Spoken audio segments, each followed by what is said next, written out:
এই ভিডিওটা সবার কাছে বেশি করে শেয়ার করেন, কিছুটা হলেও মানুষের উপকার আসবে। সড়ক পথে যাত্রার সময় হঠাৎই যদি গাড়িটি রাস্তার পাশে নদী বা খালে পড়ে যায়, তখন কি করবেন আপনি? এই প্রশ্নের উত্তর আমরা অনেকেই জানি না। অথচ ঠিক এই মুহূর্তে নেওয়া সিদ্ধান্তই বাঁচাতে পারে আপনার এবং আপনার প্রিয়জনদের জীবন। প্রতিদিনই দেশ বিদেশে ঘটে চলেছে এমন দুর্ঘটনা, যেখানে চলন্ত গাড়ি হঠাৎই পানিতে পড়ে যায়। এই পরিস্থিতিতে অধিকাংশ মানুষ ভয় জমে যায়। কারো মাথায় চলে আসে ফোন করে কারো সাহায্য চাওয়া, কেউ আবার জানালার গ্লাস ভাঙতে ব্যস্ত হয়ে পড়ে। অথচ বাস্তবতা হলো, এই কয়েক মুহূর্তেই আপনার সঠিক সিদ্ধান্তই নির্ধারণ করবে আপনি বেঁচে ফিরবেন কিনা। প্রথম কাজ, নিজেকে শান্ত রাখুন।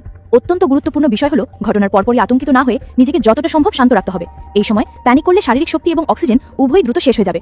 আমরা অনেকেই ধারণা করি পানিতে পড়ার সঙ্গে সঙ্গে গাড়ি ডুবে যায়। সেটা পুরোপুরি ঠিক নয়, কারণ গাড়ির ভেতরে থাকা বাতাস কিছু সময় গাড়িটিকে ভাসিয়ে রাখে। সাধারণত 30 সেকেন্ড থেকে 2 মিনিট পর্যন্ত গাড়ি পানির ওপর থাকতে পারে। তবে এই সময়টাই আপনার সবচেয়ে মূল্যবান সময়। গাড়ির সামনের দিকে থাকে ইঞ্জিন, যা তুলনামূলক ভারী, ফলে পানিতে পড়ার সময় সাধারণত সামনের দিকটি আগে ডুবে যায় আর পেছনের দিক কিছুটা ভেসে থাকে। তাই জীবন বাঁচাতে পেছনের দিক দিয়ে বেরোনোর চেষ্টা করতে হবে।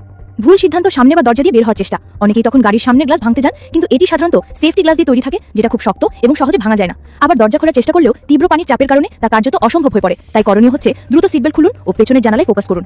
এই মুহূর্তে আপনাকে দ্রুত সিটবেল্ট খুলে ফেলতে হবে। তারপর যত দ্রুত সম্ভব গাড়ির পেছনের অংশে যাওয়া এবং জানালা খুলে বা ভেঙে বেরোনোর চেষ্টা করতে হবে। যদি গ্লাস ব্রেকার হ্যামার থাকে, সেটি দিয়ে জানালার কোণায় আঘাত করতে হবে। সামনের গ্লাস নয়, সাইড বা পেছনের গ্লাসই লক্ষ্য করুন।